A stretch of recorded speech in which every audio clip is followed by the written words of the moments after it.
Getuk asale saka telo, mata ngantuk ikutan dane opo. Iya, ini getuk Fems. Itu loh makanan dari singkong, rasanya manis dan teksturnya lembut banget. Ini bukan getuk biasa karena tampilannya kekinian. Aneka pilihan rasanya sangat bervariasi. Fems, singkong yang dipakai sebenarnya jenis tambak urang. Diambil langsung dari para petani di Kecamatan Pakis, Kabupaten Malang, Jawa Timur. Bentuknya sih mirip sama singkong biasanya, tapi singkong jenis ini punya tekstur yang lembut dibandingkan dengan singkong lainnya. Dalam bahasa Jawa, singkong disebut pohong. Tanaman keluarga Euphorbiaceae ini juga dijadikan makanan pokok seperti di Indonesia. Fems, singkong digiling harus 2 kali supaya hasilnya makin pas di lidah. Getuk memiliki filosofi sebagai simbol kesederhanaan dan kreativitas. Zaman penjajahan Jepang, beras sangat sulit didapatkan, sehingga penduduk yang kesulitan mengolah singkong sebagai pengganti makanan pokok.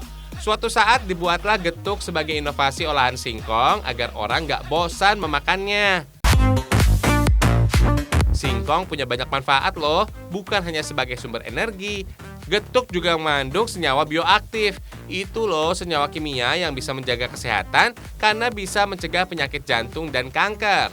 Fems, getuk kemudian dimodifikasi agar digemari oleh orang tua dan anak muda. Gak hanya bentuknya aja yang berubah, rasa dan warnanya juga makin bervariasi, mulai dari macchiato, mocha, vanilla, dan taro. Getuk ini lebih nikmat dinikmati setelah didinginkan. Fems, inovasi getuk ini cukup laku di kalangan turis yang berkunjung ke Malang. Dalam satu hari bisa habis sekitar 100 kg singkong saat weekdays. Jumlah ini melonjak hingga 200 kg singkong saat weekend.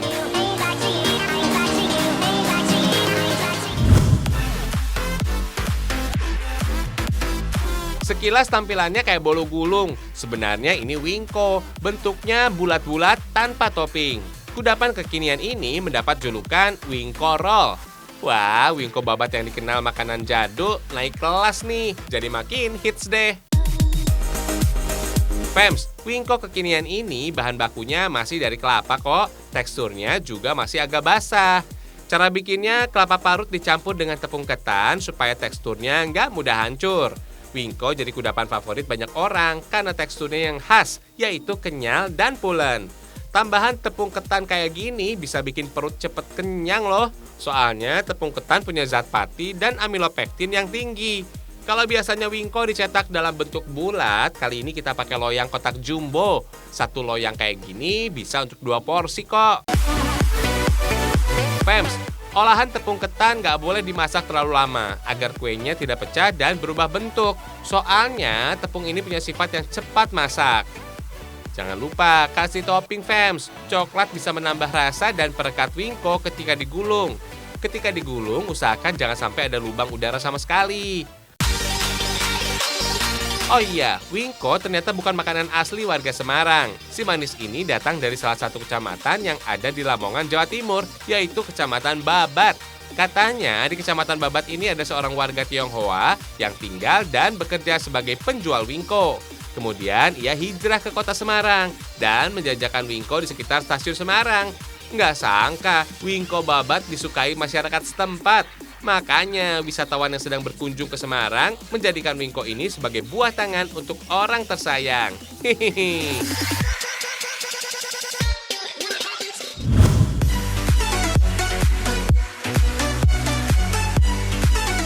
Ini namanya banana roll alias bolu pisang gulung Fems. Selain pisang, kudapan memiliki variasi rasa. Ada keju, mocha, dan pandan.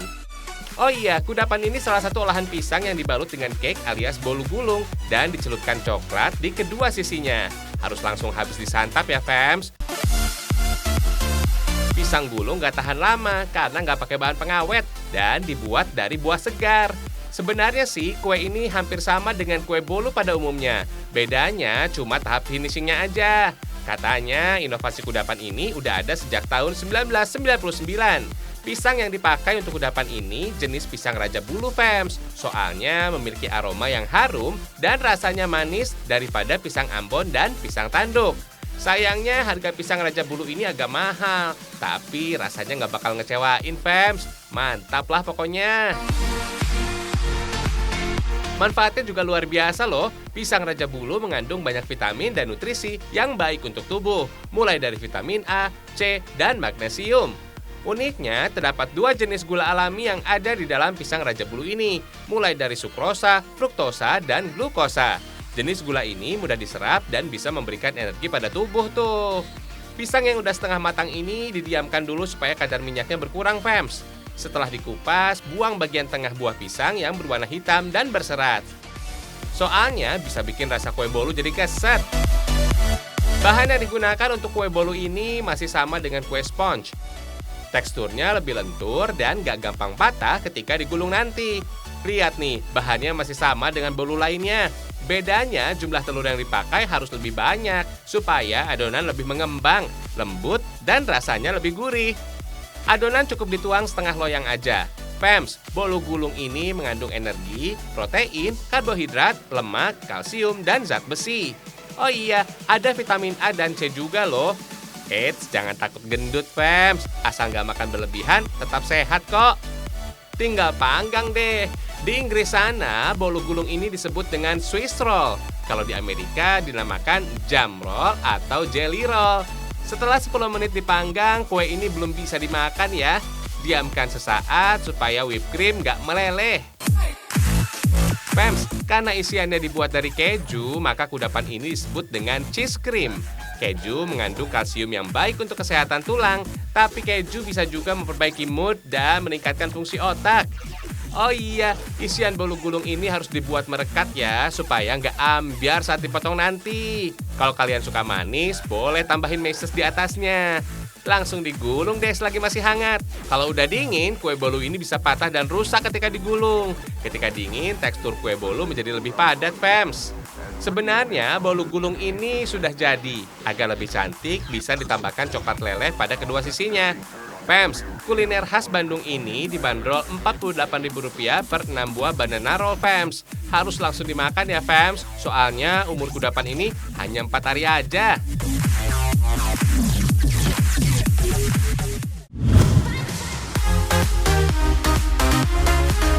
Fams, kue lapis legit ini identik banget tampilannya. Warna-warni kayak pelangi. Bahkan ada juga kue lapis yang warnanya seperti tikar bambu.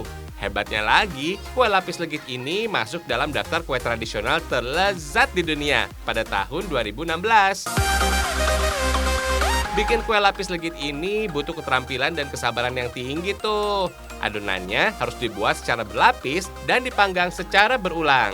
Selama 350 tahun dijajah Belanda, kue lapis menjadi warisan budaya Indonesia loh. Orang Belanda biasa menyebutnya dengan bacon cake. Dalam sejarah yang berkembang di Indonesia, si manis ini disebut dengan spekkoek atau kue 1000 lapis. Kata spek memiliki arti lapisan lemak babi. Jangan kaget dulu, nggak ada tambahannya lemak babi sama sekali. Karena lapisan pada kue lapis ini mirip sama lapisan lemak babi aja kok. Dalam bahasa Inggris, kue manis ini disebut sebagai thousand layer cake. Iya, karena wujudnya yang berlapis-lapis, Fams. Dulu nggak semua orang bisa bikin kue lapis legit. Soalnya butuh ketelitian dan perhitungan yang tepat dalam meraciknya. Takaran setiap lapisnya harus sama. Jangan sampai ada yang terlalu tinggi atau terlalu rendah. Jumlah lapisan yang dibuat minimal 18-38 lapisan.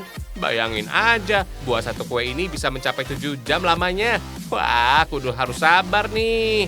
Proses bikinnya yang lama nggak heran kalau harga sebuah lapis legit bisa mencapai Rp500.000. Fams, lapis legit ini menjadi kuliner yang selalu ditunggu-tunggu oleh masyarakat Chinese loh. Mereka percaya semakin banyak lapisan pada kue ini bisa makin berlapis-lapis pula rezeki yang didapatkan.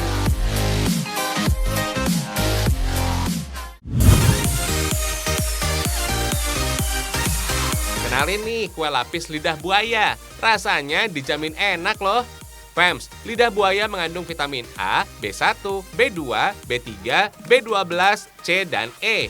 Hingga asam amino yang bagus buat tubuh. Oh iya, sebenarnya ada 350 jenis lidah buaya di dunia. Tapi cuma ada 2 jenis lidah buaya yang bisa dikonsumsi, yaitu jenis sinensis dan barbadensis.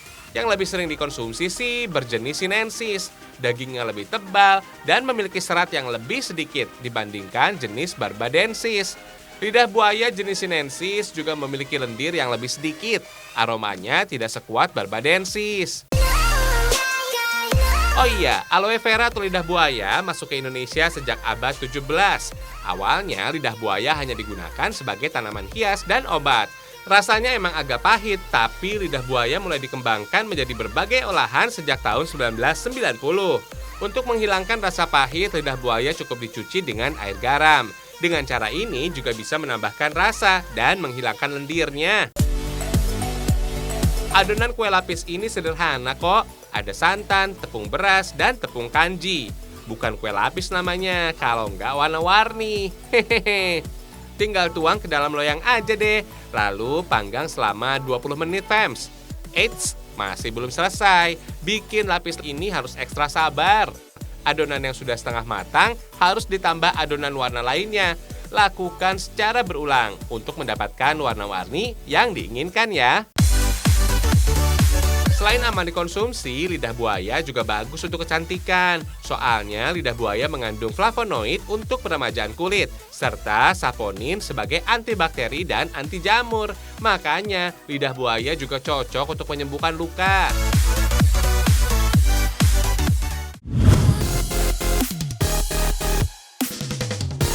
Satu lagi nih, jajanan pasar yang cukup populer, namanya pastel. Uniknya, kuliner yang dipengaruhi oleh Amerika dan Eropa Selatan ini dibuat warna-warni, fams. Bahkan ada tambahan kulit singkong sebagai isiannya.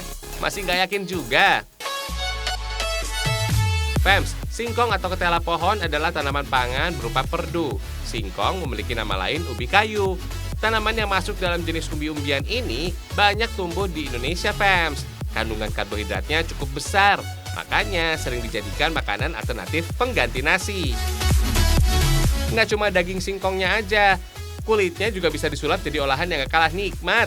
Tapi cukup pakai kulit singkong yang berwarna putih saja ya. Oh iya, masyarakat Sunda biasa menyebut kulit singkong dengan istilah kadedemes. Artinya sayang barang, fams. Maknanya sayang sekali kalau kulit singkong ini dibuang begitu saja. Padahal limbah ini masih bisa dimanfaatkan jadi santapan yang enak dan lezat. Fams, kulit singkong mengandung zat sianida, bisa berbahaya jika dikonsumsi berlebihan. Supaya aman dikonsumsi, kulit singkong harus direbus dan direndam dengan air dingin selama 3 hari. Dijamin deh, kandungan sianida bakal larut dalam air. Tuh, warna kulit singkong ini berubah jadi gelap, fams. Namanya juga pastel, jadi harus ada tambahan kentang dan wortel ya. Fams, pastel dipercaya berasal dari Mediterania, Timur Tengah sampai India. Kue ini mulai diperkenalkan di Eropa Selatan saat penyerbuan bangsa Moor ke Eropa pada masa Perang Salib. Nggak lama, kue ini mengalami modifikasi sampai menjadi kue khas Eropa Selatan. Namanya empanada. Kata empanada berasal dari kata kerja empanar, yang berarti bungkus atau mantel dalam roti. Nah, kolonialisme Portugis dan Spanyol pada zaman penjajahan lah yang membawa kue pastel hingga ke Indonesia. Lanjut bikin kue pastelnya, fams. Setelah kalis, adonan harus digiling sampai tipis. Ini nih yang jadi ciri khas pastel. Setelah dikasih isian, bagian tepinya selalu dilipat seperti kepangan rambut. Hehehe, harus dipastikan isiannya tertutup rapat. Kalau enggak, isian pastel bisa ambiar saat digoreng. Hihihi. Lanjut, pastel harus digoreng supaya teksturnya renyah. Eits, jangan sampai gosong, fams, biar warnanya tetap cantik. Di beberapa negara seperti Meksiko dan El Salvador, pastel digunakan sebagai hidangan pembuka atau penutup. Kalau masyarakat kita sih, pastel kerap dijadikan cemilan yang bisa santap kapanpun.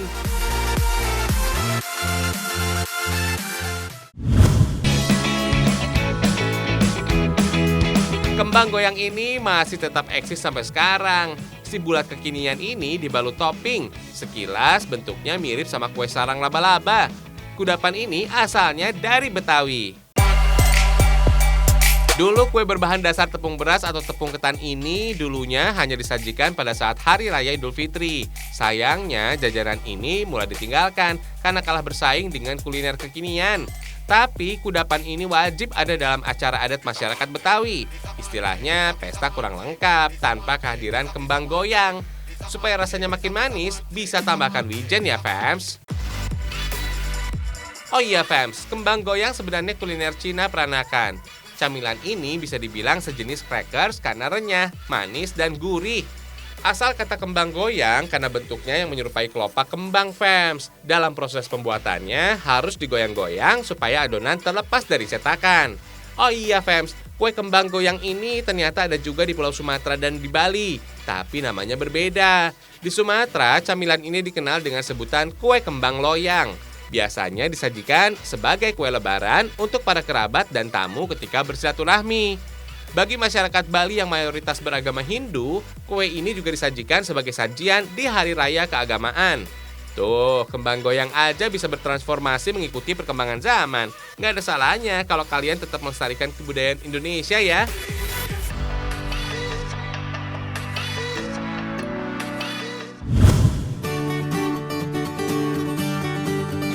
Fams, di saat situasi sedang sulit karena pandemi COVID-19, emang sulit ya untuk liburan di dalam kota, luar kota, apalagi luar negeri. Sementara kita wisata dari layar kaca dulu ya. Kita ke tempat wisata yang memiliki suasana Jepang. Lokasinya ada di Lembang, Bandung. Namanya Kyotoku. Yap, demi menghadirkan suasana ala matahari terbit, semua bangunan di sini ditata seperti di Kyoto, Jepang. Kalian juga bisa memakai kimono atau yukata sambil melihat bangunan-bangunan dan pernak-pernik khas Jepang, seperti lampion dan bunga sakura. Nikmati juga ya pemandangan Bandung yang asri. Baju kimono ini disewakan supaya pengunjung bisa merasakan seperti di Jepang sebenarnya. Harga sewanya Rp175.000 per jam. Lumayan mahal sih, tapi worth it fams. Kalian bisa merasakan liburan ke Jepang. Hihihi. Kalau udah sewa kimono, jangan lupa berfoto di danau atau hutan bambu buatan. Mirip kayak di Jepang kan? Sejak 2016, wisata ini dibuka sebagai tujuan wisata warga plus 62. Tenang, ada petugas yang siap membantu mengabadikan momen bersama teman-teman kok. Oh iya fams, di Jepang sana, hutan bambu seperti ini disebut dengan Arashimaya Bamboo Grove. Artinya, hutan bambu yang elok atau bambu forest. Tapi ini bukan pohon bambu sungguhan. Pohon bambu ini sengaja dibuat sebagai tempat foto-foto. Gak hanya memuaskan hasrat foto aja, di sini kalian bisa belajar mengenal kebudayaan Jepang. Misalnya, sushi fams. Selain nasi putih, ada penggunaan nasi kuning yang jadi ciri khas masyarakat Indonesia tuh. Unik kan? Dulunya, sushi salah satu makanan yang diawetkan. Sushi bermakna masam. Pada era sebelum Masehi, di Asia Tenggara, ikan biasa difermentasi dan disimpan di dalam beras dan garam. Kemudian muncullah ide membuat haya sushi atau sushi cepat saji pada zaman Edo.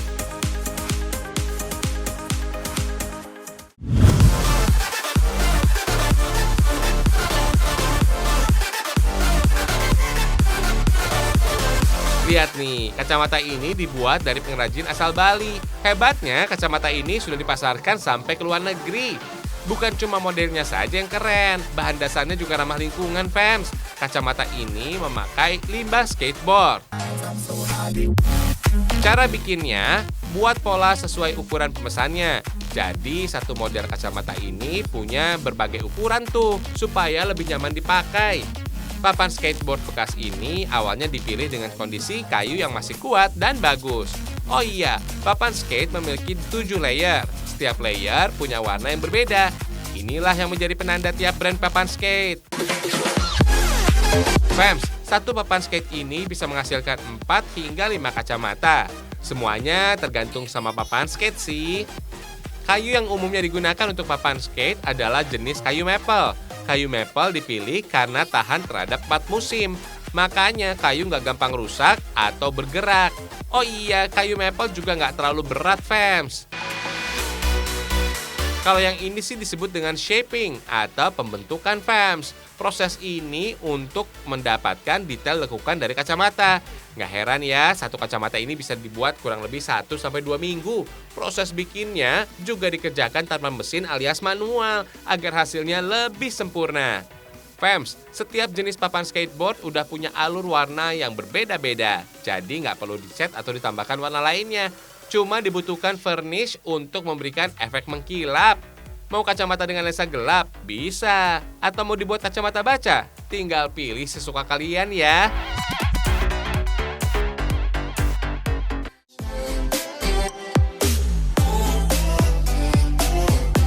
Seru ya informasi Ragam Indonesia hari ini. Saksikan setiap Senin sampai Jumat jam 7 pagi ya fams. Karena Ragam Indonesia, satu Indonesianya, berjuta kekayaannya. Sampai jumpa.